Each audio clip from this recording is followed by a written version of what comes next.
예수님은 누구신가? 예수님은 우리의 구원자가 되십니다. 우리가 예수를 믿는다면 내가 믿는 예수님이 어떠한 분인가를 아셔야 됩니다. 그럼 적어도 내가 믿는 예수님은 나에게 구원을 주고 생명을 주고 능력을 주고 치료를 주고 복을 주는 구원자이다 아시기를 바랍니다. 자, 오늘 말씀 1장 21절 우리 다시 한번 읽습니다. 아들을 낳으니 이름을 예수라 하라. 이는 그가 자기 백성을 그들의 죄에서 구원할 자이심이라 하니라. 자, 여러분, 예수 이름이 무슨 이름입니까? 우리를 죄에서 구원할 자다. 오늘 예수 이름, 우리를 모든 죄에서 구원할 자다. 그래서 예수님은 십자가에 죽으신 거예요. 왜 십자가에 죽으셨습니까? 우리의 죄를 구원해 주시려고, 우리에게 생명을 주려고 예수님은 십자가에서 죽으신 것입니다. 우리나라에 온 선교사 가운데 충북 선교사의 아버지라고 하는 민노아라고 하는 선교사님이 있습니다. 자녀의 아픔, 아내의 아픔을 다 뒤로하고서도 왜 한국 땅에 와서 복음을 전했을까요? 예수 그리스도의 복음 안에 있는 생명, 구원, 능력을 알았기 때문입니다. 한번 우리 중국 선교사의 아버지라고 하는 민노화라고 하는 선교사님에 대한 영상을 우리 잠시 보도록 하겠습니다. 예.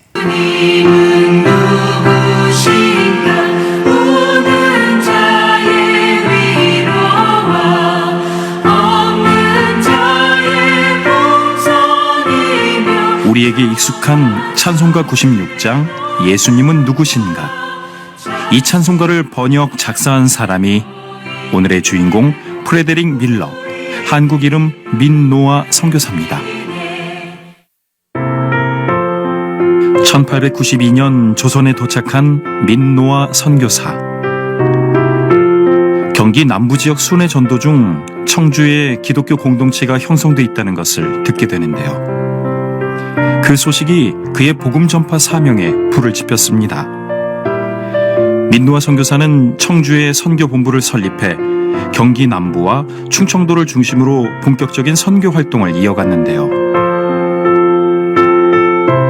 1904년 밀러 선교사가 직접 설계하고 세운 청주 최초의 양관은 당시 이를 처음 본 청주 사람들에겐 신기한 볼거리였습니다.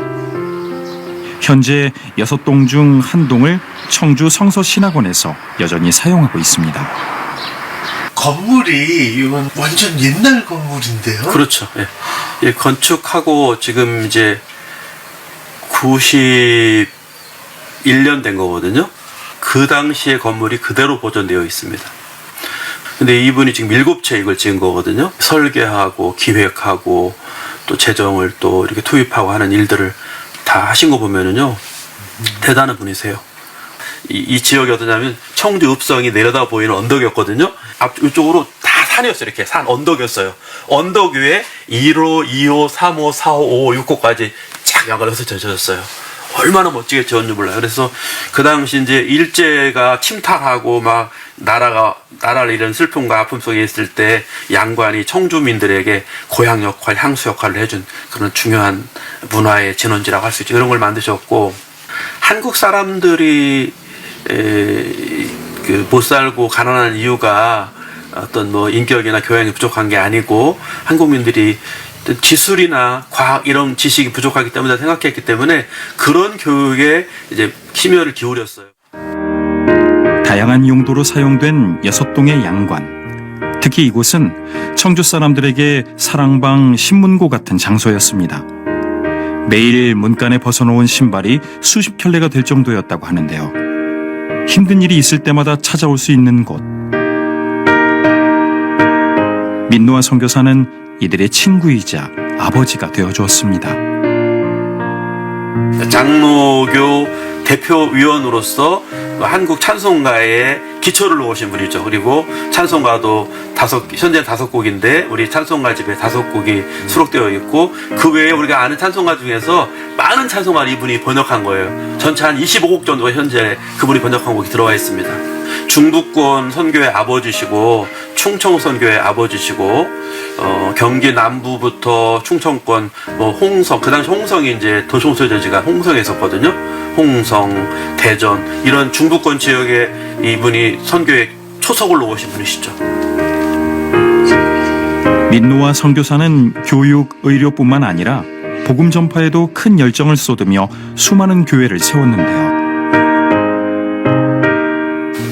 교회를 연동교회에 기초를 놓았고, 백봉리교회, 안성제일교회, 죽산교회, 경기도 지역에 이렇게 교회를 세웠고, 충청도에는 충주제일교회부터 시작해서 홍성제일교회, 그리고 청주제일교회, 괴산제일교회, 옥천 동성교회, 청천교회, 신대교회, 화주교회, 묵방교회, 이렇게 해서 조치원 제일교회까지, 나중에 돌아가신 뒤에 세워진 대전제일교회 설립하기까지 총 한 40여 개 교회를 설립하셨고, 조선이라는 나라와 그 백성을 사랑한 민노아 선교사. 그는 백성들이 하나님을 알고 평안과 구원을 얻길 간절히 바랐습니다. 그래서였을까요? 순수 한글로 전도지를 만들어 매일 마을 사람들에게 나눠줬는데요. 그 덕분에 그는 전도지의 왕, 소책자의 사도라고 불렸습니다. 하지만 그에게 아픔을 준 조선. 선교 활동을 하며 갓 태어난 2 아들을 천국으로 보냈는데요. 2 아들을 잃은 후 아내 안나 선교사도 세상을 떠났습니다. 그 슬픔을 안아준 2번째 아내 도티 선교사도 민노아 선교사보다 일찍 세상을 떠났습니다. 살아온 인생의 반 이상을 조선에서 보낸 민노아 선교사. 그는 청주에 묻어달라는 마지막 유언을 남기고 긴 여정의 생을 마감했습니다. 충청 선교의 아버지 민노아 선교사. 복음을 위한 그의 열정과 헌신은 위대한 유산으로 이 땅에 기억될 것입니다. 아멘. 예. 저분이 이제 조선에 와서, 그 당시는 조선이라고 하죠. 우리 조선이 너무 못 산 거예요. 그래서 교육과 복음을 통하여서 우리 조선을 잘 살게 만드는데 헌신적인 일을 했습니다. 다음 그분의 말을 한번 한번 글 띄워줘 보십시다. 자, 민노아 선교사의 한국 사람. 자, 같이 한번 읽습니다. 그는 조선이 못 살고 가난한 미개한 이유가 조선인이 교양이 없고 지식이 없고 인격이 부족한 탓이 아니라는 것을 알았다. 조선이 못 사는 것은 세계 변화를 알지 못하고 과학과 기술 등 선진 문물에 대하여 보고 들은 것이 적었기 때문이라고 생각했다. 그래서 그는 한국에 와서 교육과 복음 전도에 힘을 썼다. 그렇습니다. 자, 많은 학교를 세웠고 교회를 세운 겁니다. 그런데 이분이 한국에 와서 그 아들 2을 잃어요. 아내도 잃어요. 사실 이분의 집안은요, 굉장히 좋습니다. 미국에서 피츠버그라고 하는 시에서 아버지가 의사였습니다. 제가 한번 생각해 봤습니다. 만약 이분이 미국에 살았더라면 아들을 잃었을까? 아내를 잃었을까? 아마 잃지 않았을 것입니다. 여러분, 지금으로부터 벌써 130여 년 전에 여러분, 우리 조선 땅에 병원이 있었습니까? 약국이 있었습니까? 아무것도 없는 이 조선 땅에 와서 복음을 전하다가 이제 아들들을 잃게 되고 또 아내도 잃게 되어집니다. 그런데 사람들이 그렇게 말합니다. 아니, 그렇게 하나님의 복을 전하고 하나님의 복음을 전하는데 왜 선교사님은 그렇게 고통을 당하십니까? 도대체 선교사님께서 전하는 예수님은 누굽니까? 왜 고난을 당하고 죽음을 당하면서 왜 예수님을 전하십니까? 그 예수님이 누구십니까? 그때 그분이 찬양으로 예수님을 표현합니다. 거기 찬송가 96장이죠. 예수님은 우는 자에게 위로가 되어주십니다. 없는 자들에게 풍성한 복을 주십니다. 천한 자를 높여줍니다. 잡혀있는 자들에게 자유를 줍니다. 예수님은 우리에게 기쁨이 됩니다. 우리에게 생명이 됩니다. 우리에게 평화를 줍니다. 이렇게 말한 거예요. 예수님은 누군가? 우리에게 기쁨을 주고 위로를 주고 생명을 주고 평화를 주는 분이 누군가? 예수님이라는 거죠. 그래서 정말 하늘의 미랄이 땅에 떨어져 죽지만 한 달 그대로 있지만 죽으면은 많은 열매를 맺는다고. 그분께서 이 충복을 중심으로 해서 많은 학교, 많은 교회를 통해서 얼마나 많은 사람들에게 희망을 줬고 소망을 줬고 기쁨을 주었습니까? 이게 복음의 능력이고 이게 구원의 능력입니다. 사랑하는 여러분, 오늘 여러분 교회에 오셨습니다. 왜 오셨습니까? 예수님을 믿으려고요. 그럼 예수 안에 뭐가 있습니까? 구원이 있고 생명이 있고 능력이 있습니다. 우리가 예수를 믿으면 가장 귀한 것이 뭡니까? 구원을 받는 거예요. 구원이 뭐예요? 하나님의 사랑과 은혜와 생명과 복을 받는 것입니다. 그래서 구원은 첫 번째로 이 죽음의 자리에서 생명의 자리로 옮겨져 가는 것을 구원이다.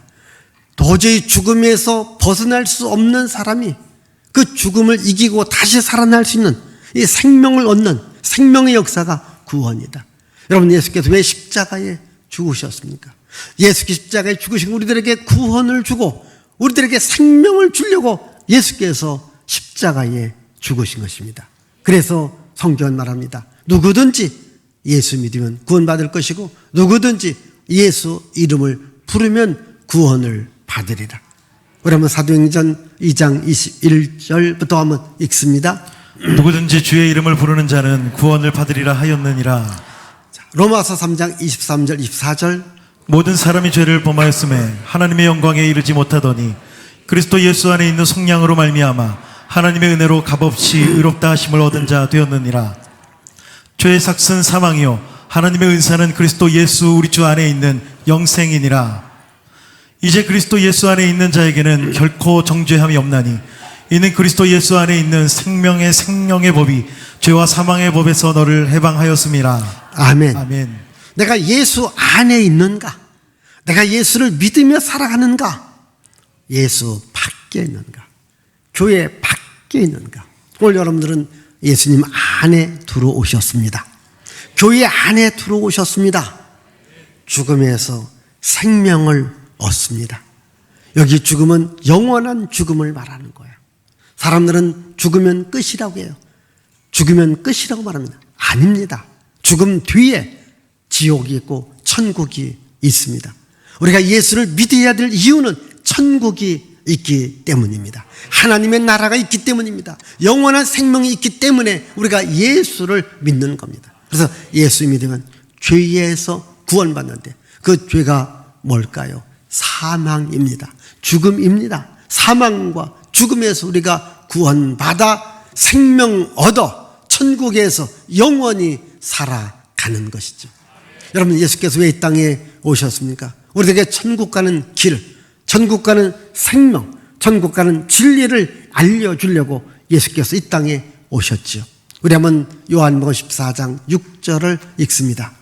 예수께서 이르시되 내가 곧 길이요 진리요 생명이니 나로 말미암지 않고는 아버지께로 올 자가 없느니라. 아멘. 아멘. 여러분, 예수 믿으면 예수님을 통하여서 우리가 하나님 나라에 감을 믿으시기를 바랍니다. 그래서 우리는 항상 영원한 생명, 하늘의 생명을 바라보며 살아갈 수 있기를 바랍니다.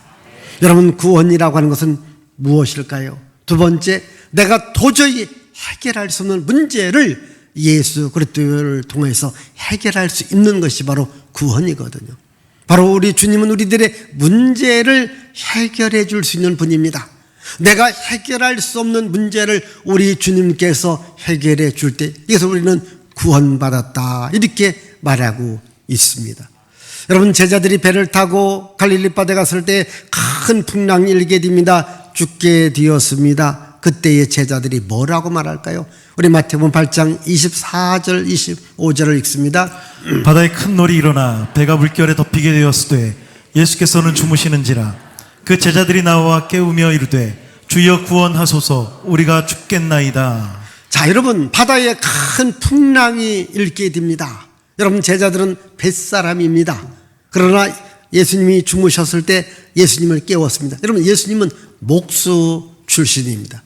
여러분, 목수 출신하고 뱃사람하고 여러분 바닷가에서 누가 더 배를 더 잘 움직일까요? 당연히 뱃사람이잖아요. 그러나 제자들은 도저히 그 풍랑을 잔잔하게 할 수 없습니다. 예수님을 깨웠습니다. 예수님이여 우리를 구원해 주옵소서. 예수께서 이 바람을 잔잔하게, 풍랑을 잔잔하게 만들어 주었습니다. 그들의 문제를 해결해 주었습니다. 그들에게 구원의 은총을 베풀어 주었습니다. 여러분, 우리가 살다 보면은 수많은 풍랑이 일어납니다. 여러분, 그 풍랑이 우리 삶의 문제입니다. 우리가 살아가다 보면 수없이 많은 문제에 직면하게 됩니다. 내가 해결할 수 있는 문제도 있지만 내가 해결할 수 없는 문제도 있습니다. 여러분, 내가 해결할 수 없는 문제를 가지고 예수님께로 오면 예수께서 이 문제를 해결해 줄 믿습니다. 그래서 예수께서 이렇게 말합니다. 우리 마태복음 11장 28절을 읽습니다. 수고하고 무거운 짐진 자들아 다 내게로 오라. 내가 너희를 쉬게 하리라. 자, 수고하고 무거운 짐을 진 자들, 그게 뭡니까? 문제가 있는 자들아 다 예수께로 오라는 겁니다. 여러분, 사람한테 가면요 해결될 수 있고 해결 안 될 수 있지만 예수께로 오면 예수님은 해결해 주십니다. 우리 예수님은 전능하신 예수님이십니다. 능력의 예수님이십니다. 모든 것을 해결할 수 있는 힘을 갖고 있는 분이 예수님이십니다. 예수께로 오라는 겁니다. 우리가 문제가 있을 때 문제 갖고 고민하지 말고 예수께로 와서 예수께 그 문제를 맡긴다면 예수님은 우리들에게 그 문제를 해결해 주고 우리들에게 참 쉼과 평강을 줄 믿습니다. 여러분, 구약에 다윗이라는 왕이 있습니다. 여러분, 왕입니다. 얼마나 좋습니까? 그러나 왕에게도요 많은 문제가 있습니다. 왕에게도 많은 어려움이 있습니다. 다윗의 인생에도 어렵고 힘든 문제가 있었을 때 다윗은 그 문제를 어떻게 해결했을까요? 우리 한번 시편 68편 19절 한번 읽습니다. 날마다 우리 짐을 지시는 주 곧 우리의 구원이신 하나님을 찬송할지로다. 자, 날마다 우리 짐을 지시는 주 곧 구원의 하나님을 찬양할지어다. 다윗은 자기 인생에 날마다 짐이 있었습니다. 날마다 문제가 있었습니다. 그런데 그 문제를 해결해 주시는 분이 누구니까? 구원의 하나님이라는 거예요. 그래서 구원의 하나님을 찬양하자 이렇게 말씀하고 있습니다. 여러분 보십시다. 왕이라 할지라도요 문제가 없는 것은 없습니다. 그러나 인간의 세상이 살아가면서 최대의 소망이 뭡니까? 왕이 되어지는 거예요. 대통령이 되어지는 겁니다. 그런데 여러분, 왕이 되었다, 대통령이 되었다, 문제가 없을까요? 문제가 더 많습니다. 여러분, 왕이라 할지라도 여러분 문제가 있습니다. 여러분, 아이들도 문제가 있어요. 어른들도 문제가 있어요. 우리가 살다 보면 다 문제가 있습니다. 얼마나 문제가 많습니까? 날마다 문제가 있습니다. 그래서 날마다 우리 짐을 지시는 주님이라고 다윗이 말하고 있습니다. 여러분, 날마다 일어나는 문제, 여러분 문제가 언제 없어질까요?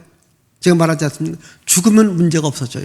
그런데 내가 살아있을 때는 문제가 있습니다. 여러분, 문제가 있기 때문에 세상 살기 어렵다라고 말하지 마십시오. 여러분 살아있기 때문에 문제가 있지. 여러분, 죽으면 문제가 끝나는 겁니다. 그러나 살아있는 동안에 날마다 이런 문제가 있을 때, 짐이 있을 때 우리는 어떻게 해야 될까요? 하나님께로 오십시오.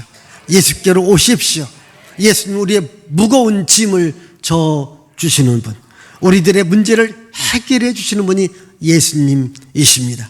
여러분, 문제에서 해결받는 것, 이것을 우리는 구원이다 이렇게 말씀하고 있습니다. 여러분, 세 번째입니다. 우리를 질병에서 고쳐주시는 것, 질병에서 우리를 건강케 해주시는 우리 주님의 능력을 우리는 구원이다 이렇게 말합니다.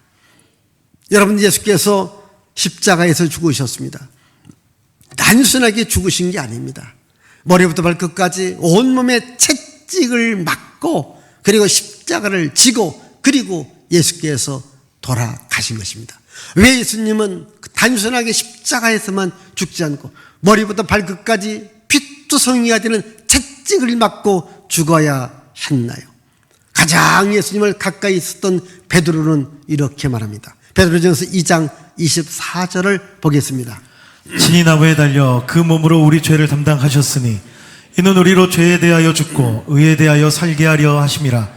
그가 채찍에 맞음으로 너희는 나음을 얻었나니. 자, 예수께서 채찍에 맞음으로 너희는 나음을 입었다. 우리 육신의 질병을 치료해 주시기 위해서 예수께서 몸소 그 몸의 아픔과 고통을 다 당하셨다고 하는 겁니다. 여러분, 머리부터 발끝까지 머리에 가시면류관을 썼습니다. 채찍에 맞았습니다. 양손과 양발에 못이 박혔습니다. 여러분, 옆에는 창이 찔려서 이 안에 장들이 다 파괴될 정도로 이렇게 아픔과 고통과 질병을 이렇게 아픔과 고통을 당하시는 우리들의 질병을 치료해 주시기 위함입니다. 여러분, 혹시 아픔과 고통과 질병이 있다면 이렇게 기도하세요. 예수께서 채찍에 맞음으로 나는 나음을 입었다. 선언하세요. 여러분, 기독교 역사는요, 치료의 역사와 함께합니다. 교회 역사는요, 치료의 역사와 함께합니다. 오늘 우리 교회에서 수많은 치료가 일어납니다.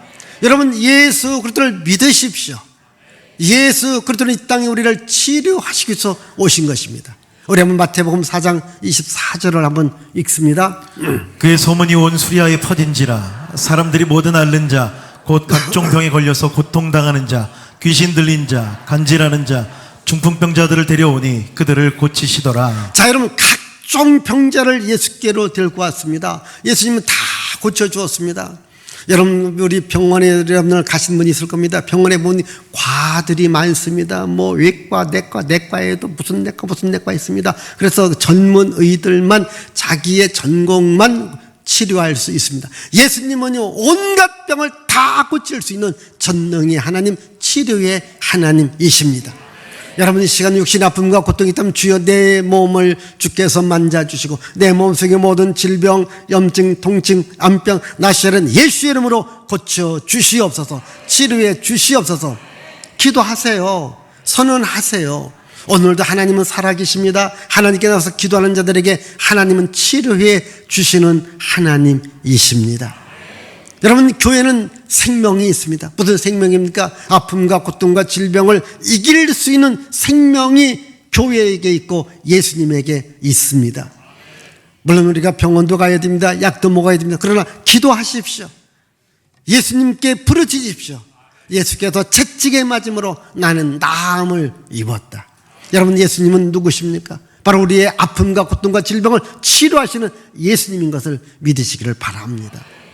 여러분, 예수님보다 6개월 먼저 와서 예수 그리스도의 오시는 길을 알렸던 세례 요한이 있습니다. 여러분, 세례 요한이 복음을 전하다가 억울하게 감옥에 갇히게 됩니다. 예수님을 위해서 살았는데 감옥에 갇히게 됩니다. 그때 세례 요한은 감옥에서 한번 예수님이 면회 오기를 기다렸어요. 예수님이 찾아오기를 기다렸어요. 근데 예수님이 찾아오지 않습니다. 그래서 자기 제자들을 예수님께 보냈습니다. 예수님 한번 오셔야 되지 않습니까? 그때 예수께서 이렇게 말합니다. 자기가 누구인가를 말합니다. 자, 누가복음 7장 21절 22절을 읽습니다. 그때 예수께서 질병과 고통과 및 악귀 들린 자를 많이 고치시며 또 많은 맹인들을 보게 하신지라. 예수께서 대답하여 이르시되 너희가 가서 보고 들은 것을 요한에게 알리되 맹인이 보며 못 걷는 사람이 걸으며 나병 환자가 깨끗함을 받으며 귀먹은 사람이 들으며 죽은 자가 살아나며 가난한 자에게 복음이 전파된다 하라. 아멘. 아멘. 그 예수님은 자기를 찾아온 세례 요한의 제자인데 나는 이런 사람이다. 나는 맹인의 눈을 보게 하는 사람이고 걷지 못하는 사람을 걷게 할 수 있는 사람이다. 듣지 못하는 사람을 듣게 만드는 사람이다. 불치의 병, 나병을 나는 고치는 사람이다. 죽은 자도 나는 살리는 사람이다. 이렇게 예수님은 자기 자신을 소개하고 있습니다. 그렇습니다. 여러분, 예수님은 누굽니까? 바로 각종 병든 자를 고치시는 분입니다. 불치의 병도 고치시는 분입니다. 여러분, 한번 아픔과 고통과 질병이 있다면 정말 예수님께로 기도해 보십시오. 주님은 오늘도 여러분 치료해 주십니다. 하나님은 오늘도 여러분들의 치료와 생명을 주십니다. 여러분 교회 역사, 기독교 역사는 치료와 항상 같이 왔습니다. 오늘도 하나님은 기도하는 자들에게, 주께 나오는 자들에게 자신의 채찍에 맞은 은혜를 통해서 여러분들에게 건강과 새 힘을 주실 줄 믿습니다. 이 질병에서 치료받는 구원의 은혜가 있기를 바랍니다. 마지막으로 가난해서 부유해지게 하는 것을 구원이라고 말합니다. 예수께 이 땅에 오신 것은 바로 가난한 백성들에게 부유함을 주기 위함입니다. 가난한 자에게 부자를 만들어 주려고 예수님이 이 땅에 오신 것입니다. 우리 한번 고린도서 8장 9절을 읽습니다. 우리 주 예수 그리스도의 은혜를 너희가 알거니와 부유하신 이로써 너희를 위하여 가난하게 되심은 그의 가난함으로 말미암아 너희를 부유하게 하려 하심이라. 자, 여러분, 예수님은 그 시대에 아무것도 갖지 않았습니다. 왜 그럴까요? 바로 자기 소유를 우리 사람들에게 주려고요. 우리들에게 부유를 주려고요. 여러분 생각해 보십시다. 여러분, 내가 갖고 있는 것이 많습니다. 이것을 없는 사람한테 주면은 없는 사람이 부유해지는 겁니다. 여러분, 예수님은 많은 것을 갖고 계셨습니다. 근데 그것을 자신의 소유로 인정하지 않고 우리들에게 주었다고 하는 거예요. 그래서 여러분, 예수 믿으면 가난에서 벗어나야 됩니다. 하나님의 복을 받으셔야 됩니다. 우리 한번 신명기 15장 4절 5절 자 읽습니다. 내가 만일 내 하나님 여호와의 말씀만 듣고 내가 오늘 내게 내리는 그 명령을 다 지켜 행하면 내 하나님 여호와께서 내게 기업으로 주신 땅에서 내가 반드시 복을 받으리니 너희 중에 가난한 자가 없으리라. 다시 아멘. 한번 맨 아랫줄만 읽어봅시다. 네가 반드시 복을 받으리니 너희 중에 가난한 자가 없으리라. 아멘. 혹시 내가 가난하다 생각하시는 분들은 저 말씀 읽고 또 읽고, 하나님이 나에게 복을 주셔서 나는 가난에서 벗어난다. 아멘. 아멘 하세요. 복 받으세요. 하나님은 복 주기를 원하는 거예요. 이게 구원의 은혜거든요. 여러분, 예수께서 왜 이 땅에 오셨습니까? 우리들에게 부유를 주려고요. 그래서요, 기독교의 복음이 들어가는 곳마다 가난이 떠나가고 부유함이 온 거예요. 여러분, 대한민국이 이토록 잘 살 수 있는 것도요, 하나님이 이 교회를 통해서 이 나라 이민족 이 땅 이 백성들에게 복을 주었기 때문입니다. 여러분, 구약에 야곱이라는 사람이 있습니다. 야곱이 집을 놨을 때는 아무것도 갖고 나간 게 없어요. 그러니까 지금 말로 말하면 외삼촌 집에 취직을 한 거예요. 아무것도 없습니다. 그에게 있다고 해서 바로 하나님을 믿는 믿음밖에 없습니다. 그런데 하나님이 야곱에게 복을 주니까 그 외삼촌 집에도 복을 주고 야곱에도 복을 준 거예요. 우리 한번 창세기 30장 30절 읽어볼까요? 내가 오기 전에는 외삼촌의 소유가 적더니 번성하여 때를 이루었으니 내 발이 이르는 곳마다 여호와께서 외삼촌에게 복을 주셨나이다. 자, 그럼 내 발이 이르는 곳마다 하나님께서 외삼촌 집에 복을 주었다. 그렇게 말합니다. 여러분, 출발은 아무것도 없었습니다. 근데 내 발걸음이 머무는 곳마다, 내 손길이 닿는 곳마다 하나님께서 복을 주어서 번성하게 하고 부유하게 하고 넘치는 복을 주신 겁니다. 여러분, 나도 하나님을 믿습니다. 나도 예수님을 믿습니다. 내 인생에 넘치는 복을 주옵소서. 나의 발걸음이 머무는 곳마다, 나의 손길이 머무는 곳마다 복을 주옵소서. 잘되게 하여 주옵소서. 여러분, 이스라엘을 한번 볼까요? 우리 먼저 출애굽기 1장 7절을 읽어보십시다. 이스라엘 자손은 생육하고 불어나 번성하고 매우 강하여 온 땅에 가득하게 되었더라. 자, 이스라엘 자손은요, 생육하고 불어나고 번성해서 온 땅에 가득했다. 그러면 저 말씀이 있는 시대적 배경은 어느 시대였는가? 이스라엘 백성들이 애굽이라는 나라에서 애굽 왕한테 핍박받고 무시당하고 멸시당하고 있는 거 다 빼앗길 수 있는 이런 환경과 이런 시대에 이스라엘 자손들이 살아갔습니다. 그런데 그 이스라엘 자손들에게 하나님이 복을 준 겁니다. 생육하게 합니다. 불어나게 합니다. 번성하게 합니다. 온 땅에 가득하게 하는 겁니다. 도저히 복을 받을 수 없는 환경이었습니다. 오늘 여러분들도 우리 시대를 살아가면서 정말 어렵다, 힘들다, 복 받기는 틀렸다. 여러분, 인간적 눈으로는 그렇게 보여질 수 있고 인간의 판단으로는 그렇게 보여질 수 있더라도 내가 믿는 하나님이 함께한다면 하나님은 그 땅에도 복을 주시고 그 가정에도 복을 주시고 그 사업과 직장에도 복을 주실 줄 믿습니다. 이런 하나님을 믿는 거예요. 이게 구원의 역사거든요. 이 복을 주려고 예수님을 이 땅에 보내주셨고 예수께서 이 땅에서 가난하게 된 것은 바로 예수를 믿고 다른 자들에게 부유함을 주기 위함이거든요. 여러분, 우리 기독교 역사, 여러분 대한민국에 복음이 들어서 대한민국이 이렇게 잘 살아간 겁니다. 여러분, 왜 하나님께서 교회를 세우랍니까? 이 교회가 축복의 통로라는 거잖아요. 제가 늘 말하면 저 북한을 보십시다. 똑같은 한반도입니다.